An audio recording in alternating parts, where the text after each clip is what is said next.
გიორგი, მოგესალმებით, მადლობა ჩვენთან სტუდიაში მოსვლისთვის. მოგესალმებით, მადლობა მოწვევისთვის და მიხარია რომ ცოტა ხნიანი შესვენების შემდეგ ისე ხვდებით ეთერში. სამწუხარო შესვენება იყო, თუმცა აქაც ივანიშვილის რეჟიმი არის მთავარი დამნაშავე. გიორგი, ჩვენ ვხედავთ ლელო საქართველოს გეგმები არ იცვლება, ისინი კვლავ რჩებიან. არ მისმოდა სამწუხაროდ არჩევნებში, ხო, გასაგებია დღეს მოვისმინეთ მათი პოზიცია არ იცვლება.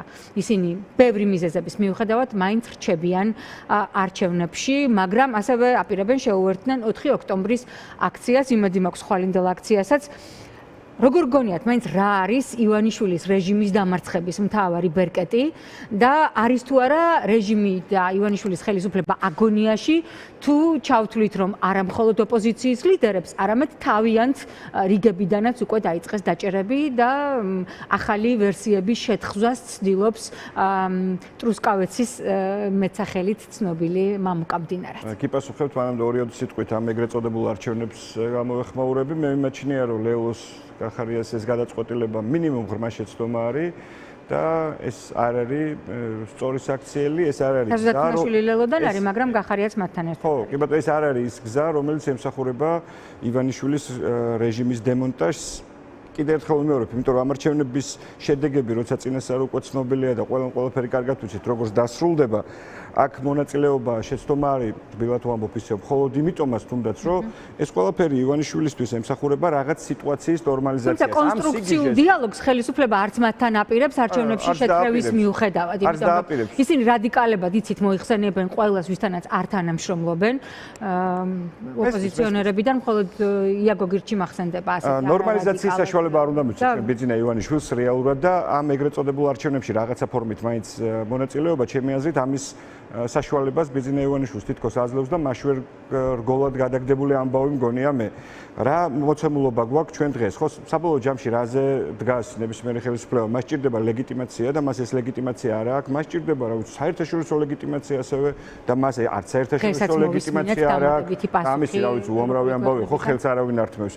არც ერთ დემოკრატიული ქვეყანა პრაქტიკულად ივანიშვილის ეუთოოდირიც ფორმალურად დაპატიჟეს და ძალიან რეჟიმის წარმომადგენლებს რაღაცა ფორმით მას ჭირდება თანამშრომლობა ამ ქვეყანაში პოლიტიკურ ძალებთან, იმიტომ რომ რაღაცა თავი იგრძნოს ცოტა ძლიერად. ამის თეორიების სხვა შორის იყო მიუხედავად იმისა, რომ ივანიშვილი ჩემთვის პირადად და ბევრი ჩემი თანამოაზრესთვის რეჟიმი უკვე დიდი ხანი არის და 2018 წლის მეორე ტურიდან პრაქტიკულად მან თქვა, რომ ამ ქვეყანაში არჩევნები აღარ იქნება, გულისხმობს საპრეზიდენტო არჩევნების მეორე ტურს. ამის მიუხედავად იყო პირველი ქთამის მიწოდება საჯაროდ მთელი ქვეყნისთვის და ახლა მიუხედავად, მას ჰქონდა საშუალება სხვადასხვა ფორმით შეეტყუებინა პროდასავლური პოლიტიკური ძალები რაღაც ფორმით თანამშრომლობაზე. ხო, იქ რაღაცა უზენაეს სასამართლოს მოსამართლეების ნაწილი იყო, იქ სახალხო დამცველის არჩევა, პარლამენტის შარლ მიშელი და ასე შემდეგ.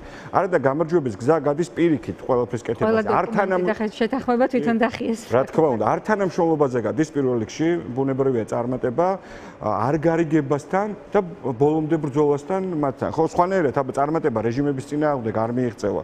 ჩვენ ცოტა ხის წინაც ვამბობდით, ზოგადად ხელისუფლებების შესვლის 3 მეთოდი არსებობს, ხო, ეს არის არჩევნების გზით და ჩვენ ბიძინა ივანიშვილმა გითხრა, რომ ეს არ აპირებს არჩევნების გზით შესვლას, არსებობს თანამედროვე საქართველოს ისტორიაში სამწუხაროდ სახელმწიფო გადატრიალებას და კარგად გვახსოვს, ხო, ზვიადის ხელისუფლების დამხობა როგორ მოხდა და არსებობს კიდე მესამე გზა, ეს არის მშვიდობიანი, უწყვეტი ესე ვთქვათ, ძალიან ძლიერი მანიფესტაციები, სადაც ხალხი თავის ძალას აჩვენებს და რეჟიმები იხევენ უკან და ამის მაგალითები ჩვენ უახლოეს სამივე ფორმა ნანახი გვაქვს. სამივე ფორმა აქვს ნანახი ამ ქვეყანაში. მეხსიერებაში შევარდნაძის მშვიდობიანი რევოლუციის შესვლა, ნახეთ მიხეილ სააკაშვილისგან გადაბარებული ხელისუფლება. ხო, ეხლა ხო კარგად ხვდებით, რომ ბიძინა ივანიშვილი არ არის იმ ტიპის რაღაცა პოლიტიკური ძალის წარმომადგენელი, რომელიც ხელისუფლებას არჩევნების გზით გადააბარებს, მიტაცებულ ხელისუფლებას. ერთადერთი გამოსავალი ამ ქვეყანაში მართლა რჩება ეს ქუჩის საპროტესტო აქციები, მშვიდობიანი ხალბერდოვანი რევოლუციის მოწყობა, რაც გინდათ იმას დავარქვათ ამ ყველაფერს. ამაზე ვთანხმდებით ყველა, მათ შორის ამაზე გვეთანხმება ლელოც, თვითონაც ხდება, რომ ვერავინ ვერაფერს ვერ გამოგლის, მაგრამ მაშველ რგოლს ივანიშვილს მაინც უგდებს. რეპრესიები, 1000 უბედურება, რაც ივანიშვილის არსენალში არსებობდა, ყველაფერი ფუჭი დარჩა. მას ეხა მართლა ერთი ეს 4 ოქტომბრის ეგრეთ წოდებული არჩევნები აქვს დარჩენილი, სადაც შეეცდება, რომ სიტუაციის ნორმალიზება მოახდინოს, მაგრამ მე მჯერა, რომ ქართველი ხალხის წინააღმდეგობით, პროტესტის მრავალფეროვნებით ის ვერ შეძლებს ამ ყველაფერს და საბოლოო ჯამში გამარჯვებული დავრჩებით ამ ქვეყანაში მაცხოვრებელი ადამიანების უმრავლესობა. გამარჯვებული თქვენ გაქვთ მჭიდრო კოორდინაცია 4 ოქტომბრის აქციის ორგანიზატორებთან? პირველ რიგში აქვე ბევრი ეთერი ვთქვით უკვე, მაგრამ აქვე მინდა სოლიდარობა გამოვუცხადო, რა თქმა უნდა, ლევან ხაბეიშვილს და მურთაზ ზოდელოვას, რა თქმა უნდა, ორივე მათგანი არის პოლიტიკური პარტიები. რამე შეიძლება მათი დაჭერი? მიუხედავად იმისა, რომ ტრანსფორმაცია მოხდება გეგმებისთვის. მივალ მაგამის. მიუხედავად იმისა, რომ აქვე მინდა თქვა, მურთაზ ჩვენი მეგობარი ეს ბოლო პერიოდში არ პოზიციონირებდა როგორც ჩვენი პარტიის წევრი, რა თქმა უნდა, ეს მისი არჩევანი იყო, მას მიაჩნდა, რომ ეხა პარტიების რო ნამდვილად არ იყო. ამას ხაზი ახლა რატო გაუსვით, რომ თქვენ არ ხართ ამ აქციის არა, რადგან მკითხეთ ორგანიზაციულ ნაწილში ჩვენი ჩართულობის ამბავი. ჩვენ ვართ ყველა იმ აქციაზე, სადაც მიგვაჩნია, რომ გულწრფელი პროტესტი არის რეჟიმის დემონტაჟისთვის და გულწრფელად ადამიანები იბრძვიან რეჟიმის წინააღმდეგ. ესეთ აქციად, რა თქმა უნდა, მიმაჩნია 4 ოქტომბერი. ესეთ აქციად მიმაჩნია ხვალინდელი ამბავი, რომლის ორგანიზატორები ჩვენ ვართ და მე მჯერა, რომ ხვალ 13 სექტემბერს ძალიან ბევრი ადამიანი იქნება თესეუსთან, საიდანაც მარშით გადავიდოს საქართველოს პარლამენტთან. 4 ოქტომბრის ასე ხედავთ ამ აქციას ხვალ თუ არა? 13 სექტემბერი შესაძლოა იყოს 27 სექტემბერი, 4 ოქტომბერი, სხვა თარიღები რაც იარსებებს, საბოლოო ჯამში მიმართულია ერთი მთავარი მიზნისკენ. რეჟიმი ჩამოიშალოს და ეს ჩამოიშალოს იმითი, რომ ძალიან ბევრი ორგანიზებული ადამიანი იდგეს ქუჩაში. კიდე ერთხელ და მრავალგზის გავიმეორებ. 13-ში არ დასრულდება, 27-ში, 4-ში, იქნება 5 და 9, იქნება ბევრი თარიღი, ოღონდ ეს თარიღები აუცილებლად იქნება. და იქნება მანამ სანამ არ მოხდება ივანიშვილის რეჟიმის დემონტაჟი, იმიტომ რომ ჩვენ სხვა გზა უბრალოდ მეტი მართლა არ აქვს. უკან დასახევი გზა არ არსებობს. ჩვენ ერთი მხრივ გვეუბნები ხალხი რამ უნდა გამოიყვანოს ქუჩაში, იმიტომ რომ ჩვენ ვხედავთ, რომ ხელისუფლება რეჟიმი ახლა მიდის ხალხის დაშინების და ეგრეთ წოდებული, რაღაც ჰექსოგენის საქმე. შეიძლება ძალიან მალე სუსმა დაალაგოს ვერსია. აქამდე ისინი ვერ აკავშირებენ ამ უკრაინის ორი მოქალაქის დაკავებას, ბურჭულაძის დაკავებას და ლევან ხაბეიშვილის დაკავებას ერთმანეთთან, მაგრამ ერთი ბრიფინგის ჩატარება მიანიშნებს იმისკენ, რომ რაღაცას კერავენ. შეკერვის შემდეგ მოახერხებენ თუ არა მოსახლეობის მოტყუებას და იქნება თუ არა მწყობრი ვერსია, რომელსაც შესთავაზებენ მოქალაქეებს. დიდი ალბათობით კი ეს ახალიც არ არის ამაში არაფერი, რომ პრაქტიკულად რა ვიცი, ყველა წინა წელსაც იგივე ამბავი ჩვენ გვახსოვს სუსის მიერ შემოთავაზებულ ჯერთ საერთოდ როგორ უნდა ვენდოთ სუსის განცხადებას, ბოლო პერიოდში რა განცხადებაც გაავრცელეს, თორმე დაადასტურეს თავმჯდომარე ვიცით, რომ მიხეილ სააკაშვილის ჩამოსვლაზე ამტკიცებდა, რომ ის ახლა ტრუსკავეთშია იხსენებს. ეგრე ცოტა ხნის წინ არ იყო ბაჩიაშვილი ტვანეზოლში რო დააკავეს. ხო აღმოჩნდა მე საიდან ჩამოუყვანეთ ოფიციალური განცხადება იყო და უამრავი ესეთი ფაქტი. ხო, ამიტომ რას იზამს რეჟიმი ეს, ნუ გასაგებია. ის რომ რეჟიმი მიდის რეპრესიებზე და ისვრის ამ მის არსენალში არსებულ ტყუებს, ეგეც ფაქტია. მაგრამ ისიც ფაქტია, რომ ეს ყველაფერი ფუჭი აღმოჩნდა, ხო? მიუხედავად იმისა, რომ ამდენი ადამიანი დააკავეს, ქალბატონები დააკავეს, თქვენი კოლეგა, რა ვიცი, ახალგაზრდა ბავშვები, რომელიც ინდის პატიმარი გატეხეს, ყველა გმირულად ბოლომდე დგას. მიუხედავად იმისა, რომ არათუ გატეხეს, არ არსებობდა მტკიცებულება. რა თქმა უნდა და ამაზე ჩაესვა და მრავალი წლით გაუშვეს საპატიმროში. ვისაუბროთ ზია ამაღლობელის გაწნული სილის გამო რა გადაწყვეტილებას იღებს პროკურატურა და მერე სასამართლო და ჩვენ ვნახეთ რამოდენიმე 2-3 დღის წინ ქართული ოცნების შტაბიდან გამოსული არ ვიცი რა შეიძლება უწოდო, რომლებიც დამიზნებით სცემდნენ ქალბატონებს და ყველა მათგანი დღეს თავისუფალია. ხო, აი რასთან გვაქვს საერთოდ საბოლოო ჯამში საქმე აქედან ჩანს. მათი მისალმების ახალი ფორმა გენიტალიებზე ხელისწავლებით, ეს არის ქართული ოცნების სიმბოლო. ძალიან კარგად გამოჩნდა, რაზე გადის რეჟიმის წარმომადგენელთა ღირსება, გადის ქალბატონების ცემაზე, დამიზნებით ცემაზე და რა ვიცი, ეს წარმოუდგენლად რთული საყურებელი ამბავი იყო.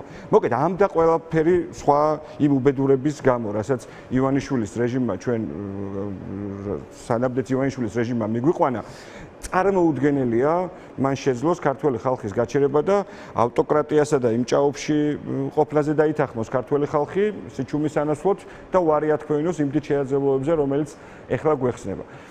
და ჯერ კიდე გვაქვს მოგეთ შეაძლებლობის ფანჯარა გახსნილი. ყველაფერი მიდის ნორმალურად, თეა ის რომ კიდე ერთხელ მეორებ, ლეგიტიმაციის პრობლემაა ქვეყნის შიგნით და ქვეყნის გარეთ. ის რომ მისი რეპრესიები, დაშინების სხვადასხვა მეთოდები არ მუშაობს. ის რომ მას რეჟიმ შიგნით აქ ჩამოშლა და ამას, რა ვიცი, გუშინ მათ შორის კობახიძის განცხადებებით თუ რა ვიცი, ყველა ბოლოდროინდელი ამბავი ძალიან ახლად ხედავთ, ხო?